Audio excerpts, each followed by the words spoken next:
एक मित्र ने पूछा है, विराट दृष्टि अपने जीवन में उतारने का अभ्यास करते हुए मुझे ऐसा लगने लगा है कि परिवार और समाज विराट दृष्टि में बाधा है। कृपया मार्गदर्शन करें। जब तुम आंतरिक रूपांतरण की यात्रा में सजग प्रयास प्रारंभ करते हो तो तुम्हारे सामने बहुत सारे सत्य उद्घाटित होते हैं। ये सत्य तुम्हारे अंतर अनुभव से आते हैं। ये किसी के सिखाए हुए सत्य नहीं हैं। ये किसी के द्वारा आरोपित सत्य नहीं होते। तुम्हें ऐसा अनुभव में आया कि परिवार और समाज विराट दृष्टि के विकसित होने में बाधा हैं, गतिरोध उत्पन्न करते हैं। समाज इन परिवारों के मिलने से ही बनी हुई एक व्यवस्था है। परिवार व्यक्तियों के इकट्ठा हो जाने से बनी हुई व्यवस्था है। समान इच्छाएं, समान महत्वाकांक्षाएं, समान वासनाएं और समान स्वार्थ, इनसे मिलकर ही बनता है परिवार। और रूपांतरण इन सबसे अलग घटता है। वो महत्वाकांक्षाओं के नष्ट होने पर घटता है, वासना से अलग होने पर घटता है, इच्छा रहित होने पर घटता है। वास्तविकता तो ऐसी ही दिखाई पड़ती है कि अब तक जो व्यवस्था रही है, जो परिवार के नाम पर चलती रही है, वो मनुष्य की चेतना को सुलाए रखने की एक लंबी व्यवस्था रही है। हम इससे सुंदर, इससे विकसित व्यवस्था अभी नहीं खोज पाए हैं। हमें उसके लिए प्रयास करने हैं। परिवार सचमुच में तुम्हारी चेतना को सुलाए रखने के सबसे बड़े केंद्र हैं। व्यक्ति की मानसिक और बौद्धिक जड़ता के सबसे मजबूत गढ़ हैं परिवार। काम, क्रोध, लोभ, मोह, मद, इनकी वो सबसे प्राचीन प्रयोगशालाएं हैं। चूंकि यहां पर तुम्हें उनसे बाहर देखने की शक्ति अर्जित करनी है, क्षमता जुटानी है, और यही बात आंतरिक रूपांतरण में तुम्हें गति देगी, तुम्हें इस यात्रा में आगे ले जाएगी। जैसे तुम शरीर का उपयोग कर लेते हो और उसे संवेदनशील बनाकर, ऐसे ही ये जो परिवार की व्यवस्था है, इसे तुम्हें और संवेदनशील बनाना होगा। इसमें घिर आई बुराइयों को तुम्हें झाड़ना होगा, पोंछना होगा, काटना होगा। अगर तुम ऐसा कर सके तो तुम सौभाग्यशाली होगे। अपनी जीर्ण जर्जर हो चुकी मान्यताओं, संस्कारबद्धताओं और सड़ी गली परंपराओं को परिवार अपनी संरचना में ढोता रहता है। तुम लिखते हो कि विराट दृष्टि तुम्हें स्वतंत्रता की ओर ले जाती है, और ये विराट दृष्टि स्वतंत्रता से ही जन्म लेती है। लेकिन परिवार तुम्हारे ऊपर परतंत्रता को थोपते हैं। ये सच है। जब तक व्यक्ति स्वतंत्र नहीं होता, विराट दृष्टि उपलब्ध नहीं कर सकता। समाज परिवार का एक बड़ा रूप है। समाज की कोई रुचि नहीं है तुम्हारे आंतरिक रूपांतरण में और तुम्हारी विराट दृष्टि में। जैसे शरीर की कोई रुचि आकांक्षा नहीं है कि तुम शरीर से पार जाओ, तुम उसका उपयोग करके पार जा सकते हो। शरीर का एक ही प्रयोजन है, उसकी एक ही आकांक्षा है, अपने आप को जीवित बनाए रखना। इसी तरह से परिवार है, समाज है, वो तुम्हारे शरीर का एक्सटेंशन है। परिवार या समाज की इकाई, उसका एकमात्र उद्देश्य, एकमात्र आकांक्षा अपनी व्यवस्था को चलाए रखना है। और ये व्यवस्था चाहे जीर्ण जर्जर हो, ढहती हुई हो, या उसी के भीतर से निकलते हुए मूल्यों की हो, उसका एकमात्र उद्देश्य है व्यवस्था को जीवित रखना। व्यक्ति अपने अहम के तल से, स्वार्थ के तल से जीवन में आगे बढ़ता है और उसी तल से संबंध बनाता है। उन संबंधों को ही परिवार कहते हैं। वहां पर बहुत कम संभावना होती है कि उन व्यक्तिगत आकांक्षाओं, महत्वाकांक्षाओं और व्यक्तिगत स्वार्थों से परे निर्मल आकाश की ओर दृष्टि उठाई जा सके। आंतरिक रूपांतरण इस निर्मल आकाश की ओर दृष्टि उठाना है। तुम्हें कभी न कभी उन चार दीवारियों से बाहर झांकना होता है। कभी न कभी तुम्हें उस व्यवस्था के ऊपर चढ़कर खुले आकाश के नीचे आना होता है। तुम्हें ध्यान इस बात का रखना है कि तुम व्यवस्था का सदुपयोग कर लो, न कि व्यवस्था तुम्हारा सदुपयोग कर ले। तुम्हें उस व्यवस्था के संघर्ष में नहीं पड़ना है, तुम्हें उसे तोड़ने नहीं जाना है, अन्यथा ये संघर्ष एक अंतहीन सिलसिला बन जाएगा। तुम किस किस संघर्ष में पड़ोगे, ये बात ही व्यर्थ की है। तुम्हें अपनी ओर देखना है, स्वयं की ओर लौटना है, और अगर तुम जहां खड़े हो उतने से ही जगत को तुम सुंदर, स्वच्छ और स्वतंत्र चेतना से आपूरित बना सको तो तुम्हारे लिए यही श्रेयस्कर है। इसलिए सारी बात समझने के पहले इस बात को गांठ बांध लें कि किसी प्रकार के संघर्ष की आवश्यकता नहीं है। इस परतंत्र व्यवस्था से तुम्हें अपनी स्वतंत्रता को चुनना है, और जैसे तुम्हारी स्वतंत्रता फैलेगी उसकी चोट पड़ना प्रारंभ हो जाएगी और स्वतंत्रता की हवा फैलनी प्रारंभ हो जाएगी। एक एक व्यक्ति के माध्यम से इस स्वतंत्रता की हवा का प्रवाह जब शुरू होगा तो किसी न किसी दिन समाज के बड़े हिस्से में ये स्वतंत्रता अनुभव की जा सकेगी। अभी तो ऐसा ही तथ्य दिखाई देता है कि समाज में जिन लोगों ने भी कुछ सृजनात्मक योगदान किया है, जिन लोगों के माध्यम से समाज में स्वस्थ और सकारात्मक क्रांतियों ने जन्म लिया है, वो वही व्यक्ति रहे हैं जो इस पारिवारिक व्यवस्था के मकड़ जाल से दूर हट गए थे। वो परिवार में चाहे रह रहे थे, लेकिन वो उस मकड़ जाल का हिस्सा नहीं थे, और जो इस व्यवस्था में आकंठ डूबा था उसने लगातार किसी भी सार्थक बदलाव का विरोध किया। चाहे तुम्हारे स्वतंत्रता संग्राम की स्थिति रही हो, वहां भी बहुत सारे ऐसे लोग थे जो यथास्थिति बनाए रखना चाहते थे, और कुछ लोग थे जो उस गुलामी की स्थिति को तोड़कर बाहर जाना चाहते थे। ऐसे ही तुम्हारे भीतर चलती हुई स्वतंत्रता की लड़ाई है, तुम्हारे भीतर चलता हुआ स्वतंत्रता का अभियान है। तुम्हें उसमें भी कदम कदम पर बहुत सारे प्रतिरोधों को अनुभव करना पड़ता है। तुम्हारे देश में भी जब स्वतंत्रता संग्राम चल रहा था तो जिन लोगों ने अपने प्राणों की आहुति दी वो इस व्यवस्था से अलग हट चुके थे, और जो व्यवस्था को बनाए रखना चाहते थे सुखवादी और सुविधावादी थे, जो अपनी चार दीवारियों में आराम से रहना चाहते थे, जो किसी भी प्रकार की हलचल नहीं चाहते थे। उन्होंने लगातार उसका प्रतिरोध किया। व्यक्तियों का साथ रहना सुंदर है, आवश्यक है, लेकिन व्यक्तियों का साथ रहना उनके रूपांतरण में सहयोगी होना चाहिए, उनके रूपांतरण का प्रतिरोधी नहीं होना चाहिए। तुम साथ रहो, उस व्यवस्था को तुम परिवार का नाम दो, ये तुम्हारे ऊपर है। तुम एक प्रचलित व्यवस्था का नाम देते हो तो कई बार तुम उसमें सन्निहित हो चुके पुराने संस्कार धारणाओं के शिकार भी हो जाते हो। तुम साथ रहने को चुन सकते हो, सुंदर ढंग से चुन सकते हो, और तुम एक दूसरे के सहयोगी भी बन सकते हो। तुम्हारा साथ रहना एक दूसरे को स्वतंत्रता देने वाला होना चाहिए, एक दूसरे को परतंत्र बनाने वाला नहीं। अभी संबंधों की जो हालत है वो इस तरह से है जैसे प्रेम के नाम पर एक दूसरे की गर्दन पर हाथ कसे हुए हैं। कोई किसी को थोड़ी भी मोहलत देने को तैयार नहीं। वो इस पिंजड़े में ही आकाश की मांग करते हैं कि मुझे आकाश तो चाहिए, लेकिन इस पिंजड़े में चाहिए। तुम कहते हो मुझे उड़ना है, वो कहते हैं उड़ो, लेकिन इस पिंजड़े को साथ में लेकर उड़ो। और यह संभव नहीं होता।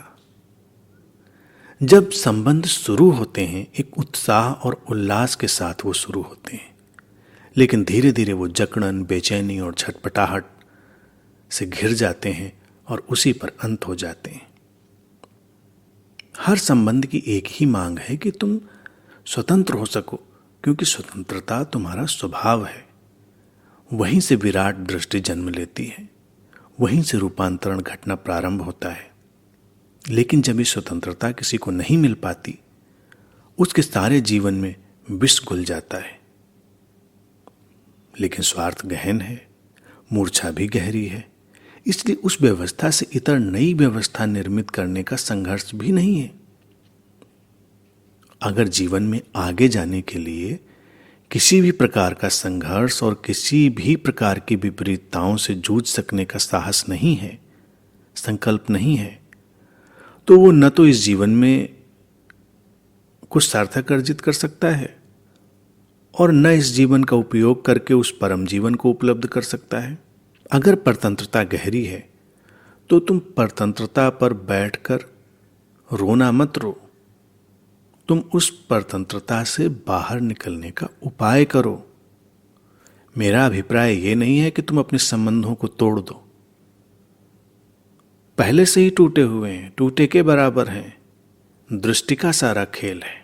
तुम्हारी दृष्टि कीचड़ से उठकर कमल तक चली आए, संबंधों के खोल वहीं पर पड़े रह जाएंगे और उन खोलों से आगे तुम उस दिव्यता को अनुभव कर लोगे। तुम कहीं से भी सृजनात्मक आयाम अपने जीवन में जोड़ सकते हो। तुमने टॉलस्टॉय का नाम सुना होगा। टॉलस्टॉय की जो पत्नी थी वो बड़ी झगड़ालू थी, बड़ी ही पजेसिव थी और करीब करीब उसने टॉलस्टॉय का जीवन नारकीय बना रखा था। उसे किसी भी प्रकार की मोहलत नहीं थी, आज़ादी नहीं थी। उस पर पोजेशन इतना ज़्यादा था कि उसे लगता था कि वो खुली हवा में सांस भी नहीं ले सकता। लेकिन उसने इस घुटन भरे जीवन का उपयोग किया, अद्भुत साहित्य रच डाला। जिस बात का अभाव उसके जीवन में बना हुआ था, उस अभाव को नष्ट करने के लिए उसने अपने भीतर झांकना प्रारंभ किया और उसने अपने विचारों को और शब्दों को जीवन दे दिया। उसने एक द्वार ढूंढा। तुमको भी ऐसा ही करना है, हाथ पर हाथ रखकर बैठे नहीं रहना है, कोई ना कोई द्वार ढूंढना है। अगर परतंत्रता पीड़ा देती है तो तुम्हें कोई ना कोई सृजनात्मक द्वार ढूंढना है। तुम ऐसी कल्पना नहीं कर सकते कि किसी दिन पूरा का पूरा समाज तुम्हें सहयोग देने लगेगा, किसी दिन पूरा का पूरा समाज बदल जाएगा, पूरा का पूरा समाज जागृत हो जाएगा। तुम ऐसी किसी भी बात की कल्पना नहीं कर सकते। तुम केवल इतनी ही आशा कर सकते हो कि तुम अपने भीतर मुड़ सकते हो, जब चाहो मुड़ सकते हो। तुम अपने जीवन को दिशा दे सकते हो, तुम अपनी दृष्टि को बदल सकते हो।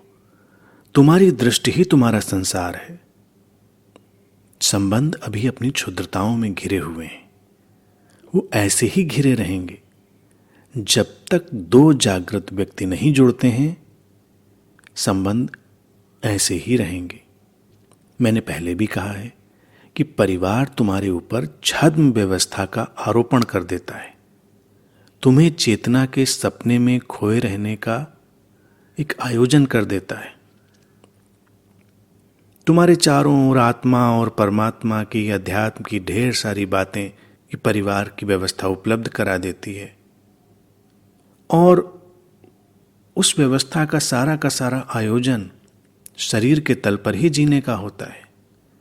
यथार्थ यही है। तुम इससे आंखें नहीं चुरा सकते। तुम उसे दिव्य संबंध कहो, आत्मिक संबंध कहो, लेकिन अगर तुम खोज करोगे तो तुम्हें हैरानी होगी कि तुम्हारा संबंध शरीर के तल से आगे गया ही नहीं। कभी कभी कौंध की तरह वो मन के तल पर तो उतरा, लेकिन मन के आगे तो वो बिल्कुल ही नहीं गया। और मन के तल तक भी बहुत कम लोगों का संबंध जाता है। जो लोग मन की और प्रेम की बातें करते हैं, उनका संबंध उस मानसिक तल तक पहुंच जाता है। ऐसा न समझें, वो केवल दिवास्वप्न देख लेते हैं उस मानसिक तल तक पहुंचने का, और तुरंत ही यथार्थ में वो शारीरिक तल पर अपने को आबद्ध पाते हैं। वहां पर खिंचाव है, तनाव है, चारों ओर से एक दबाव है। इस तनाव और इस दबाव से तुम्हें अब तक मुक्ति इसलिए नहीं मिल पाई क्योंकि इसके लिए प्रयास नहीं किए गए। तनाव और दबाव से तब तक मुक्ति नहीं मिल सकती जब तक तुम अपनी स्वतंत्रता को न ढूंढो और उसे निखारने का प्रयास न करो। तुम इस बात की प्रतीक्षा नहीं कर सकते कि इस दृष्टि को निखारने में तुम्हें तुम्हारे आसपास से सहयोग मिलेगा। अगर तुम ऐसा सोचोगे तो तुम हमेशा बैठे रहोगे। पत्नियों की कोई रुचि नहीं कि पति कुछ सार्थक और सृजनात्मक करें, पतियों की भी कोई रुचि नहीं कि पत्नियां कुछ सार्थक और सृजनात्मक करें। सबकी रुचि बस इस बात में है कि जो उनके व्यक्तिगत स्वार्थ हैं उसके चारों ओर ताना बाना बुना जाता रहे। परतंत्रता गहरी है और मूढ़ता से भरी है। एक दूसरे को फ्री स्पेस मिलना बहुत मुश्किल हो जाता है। पतियों को लगता है कि अगर उनकी पत्नी प्रसन्न है तो उन्हीं की वजह से, या प्रसन्न होनी चाहिए तो उन्हीं की वजह से, और पत्नियों को भी ऐसा ही लगता है। यानी परिवार की जो व्यवस्था है उसमें एक दूसरे की वजह बनाकर जीने की जो प्रवृत्ति है वो बहुत जंजीर की तरह बांध लेती है। सारे संबंधों में यही बेचैनी है कि प्रत्येक व्यक्ति ये सोच रहा है कि दूसरा व्यक्ति उसे केंद्र मानकर जिए, या इस कल्पना को अपने जीवन में जगह देता है कि वो उसे केंद्र मानकर जी रहा है। और जब ऐसा घटता हुआ दिखाई नहीं देता तो एक दूसरे के ऊपर जकड़न बढ़ जाती है और एक दूसरे के ऊपर आरोप प्रत्यारोप बढ़ने लगते हैं।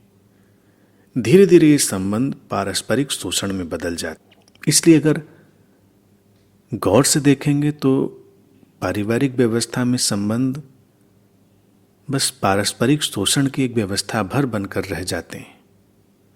रूपांतरण की यात्रा में कई सारे मित्र आगे बढ़ते हैं, वो कुछ कदम चल भी लेते हैं, लेकिन कई बार हैरानी होती है कि इन्हीं पारिवारिक दबावों और जकड़न के कारण उन्हें अपने कदम वापस खींच लेने पड़ते हैं। वो वापस लौट जाते हैं, फिर से उन्हीं अंधेरों में लौट जाते हैं। ये अलग बात है कि वो अंधेरा उन्हें सुकून भी दे सकता है, क्योंकि रोशनी सुकून दे इससे पहले रोशनी से सामंजस्य स्थापित करना होता है। जिस व्यक्ति की चेतना जितनी कम विकसित होती है, जितनी सोई होती है, वही इस पारिवारिक व्यवस्था में ज्यादा सुरक्षा का अनुभव करता है। वो व्यक्ति लगातार बाहर से भयभीत रहता है और सुरक्षा का उसका ये एहसास जो इस परतंत्र व्यवस्था में वो पाता है वो उसी चेतना के विकास के अनुपात में होता है जो उसके भीतर सक्रिय है। इसलिए आवश्यक है कि ऐसा परिवार बने जो सहयोग देने वाला हो। वो केवल अपने बारे में ही न सोचे, उसकी सोच विस्तृत हो, फैलती हुई हो, उसका दायरा बड़ा हो, अपनी स्वतंत्रता भी पाए और दूसरों को भी स्वतंत्र बनने में सहयोग दें। जीवन अज्ञात है और ये आंतरिक रूपांतरण की यात्रा अज्ञात में ही तो ले जा रही है। यहां पर कई बार बहुत कुछ अनचिन्हा अनपहचाना घट सकता है। उसको जानने समझने में एक दूसरे को सहयोग दें, अपनी चेतना के अनुसंधान में आगे बढ़ें और उसमें जितना संभव हो एक दूसरे का सहयोग लें।